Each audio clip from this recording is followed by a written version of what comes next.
Джайрахский район Ингушетии славится захватывающими пейзажами и богатой историей. Теперь здесь появилась еще одна достопримечательность, призванная дарить радость и комфорт жителям и гостям республики. Благодаря договоренности главы региона Махмуда Али Калиматова и основателя благотворительного фонда «Сафмар» Микаила Гуцериева в этом живописном уголке была построена новая зона отдыха. В ноябре начали, осенью начали.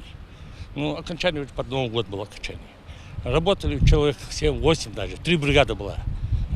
Потому что крыша немножко сложная была, любая бригада не могла ее строить, делать так. Если внутри посмотришь, то видно, какая там сложность.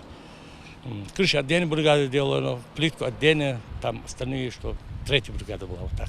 Просторная беседка оборудована всем необходимым для комфортного времяпровождения. Камин создает атмосферу тепла и уюта. Лавочки и стол позволяют собраться большой компанией и насладиться общением на свежем воздухе. Один из отдыхающих сегодня – военный, который приехал домой в республику на время отпуска. Приезжают люди, вот такие, как я, например, полгода когда приехал, хочется где-нибудь отдохнуть и посидеть там с семьей со своей и так далее. Поэтому я думаю, что это должно быть для нашей республики, должны также процветать.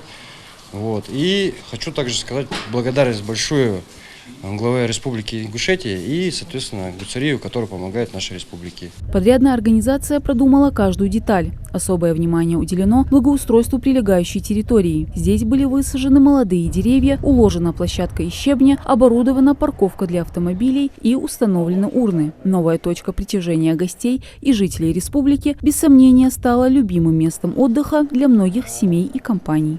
Это